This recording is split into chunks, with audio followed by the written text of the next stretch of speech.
saya Nur Erika binti Zaidi. Saya akan membentangkan hasil projek inovasi kumpulan kami, iaitu penanda buku formula menghurai karangan pilihan. Assalamualaikum, saya Nur Rabatul Husna binti Hazatul Nizam dari kelas 2 ETN. Dan saya Wan Nu'aim Putri binti Wan Musa dari 2 ETN. Dan saya Nur Erika binti Zaidi dari kelas 2 ETN. Hai, Assalamualaikum warahmatullahi wabarakatuh. Saya Cikgu Nurul Aini binti Muhammad Yunus dari Kolej Vocational Batu Lancang. Saya adalah guru pembimbing pelajar-pelajar ini.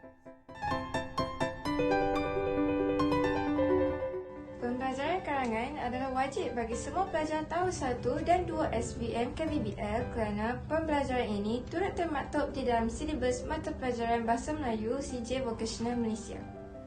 Berdasarkan modul teknik menulis karangan pilihan yang diberikan oleh pensyarah, maka kami mencipta penanda buku formula menghurai karangan pilihan bagi memudahkan rakan pelajar SBM di kolej kami, terutamanya rakan sekelas untuk mengingati formula tersebut.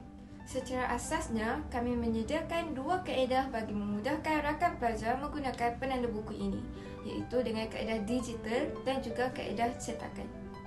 Seterusnya, projek inovasi ini dicipta kerana yang pertama, pelajar-pelajar tidak menguasai penulisan karangan pilihan dengan baik.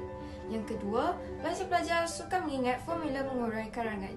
Yang ketiga, pelajar-pelajar akan menulis karangan secara melulu jika tidak membawa modul.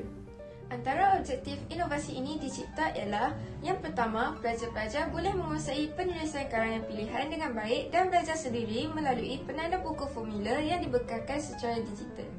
Yang kedua, pelajar-pelajar juga mudah mengingat formula menghurai karangan pilihan dengan kaedah penggunaan penanda buku yang telah dicetak. Yang terakhir, pelajar-pelajar lebih menumpukan perhatian untuk menulis karangan dengan baik setelah mengingat formula yang tertera di dalam penanda buku. Nilai tambah yang terdapat di dalam projek inovasi ini ialah yang pertama, pelajar-pelajar didedahkan dengan konsep pengajaran dan pembelajaran secara digital. Yang kedua, pelajar-pelajar tertarik untuk menghasilkan penanda buku yang lain supaya dapat mewujudkan pelbagai nota bagi pembelajaran kendiri. Antara kelebihan dan kebergunaan penanda buku ini ialah pelajar-pelajar boleh menggunakan penanda buku ini secara digital, iaitu dengan mengimbas kod QR atau link yang diberikan pada bila-bila masa dan juga di mana-mana tempat yang mempunyai jaringan internet. Yang kedua, pelajar-pelajar boleh menggunakan penanda buku yang dicetak sewaktu proses pengajaran dan pembelajaran pensyarah di dalam kelas. Yang terakhir, pelajar-pelajar boleh mencetak penanda buku sendiri untuk proses pembelajaran karangan secara kendiri.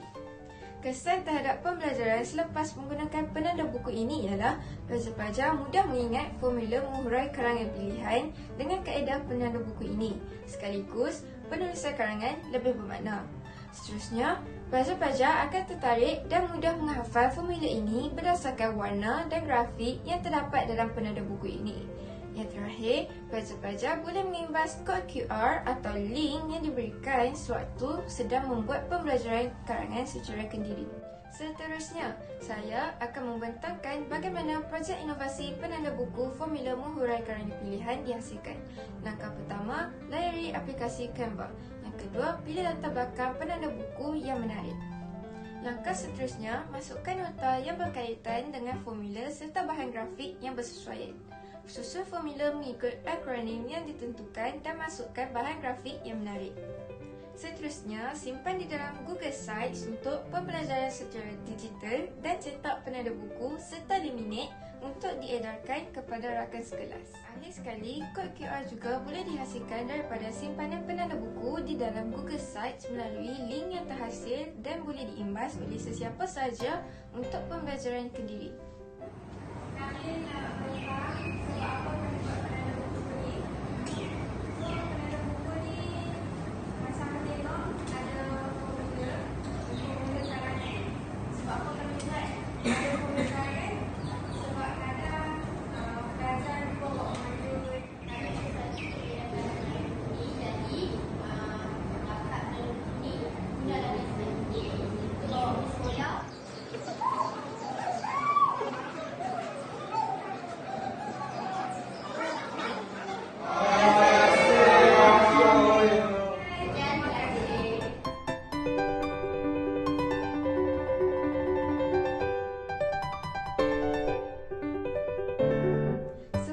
rakan-rakan dapat memanfaatkan penanda buku formula menghuraikan karangan pilihan dengan baik. Sekian, terima kasih.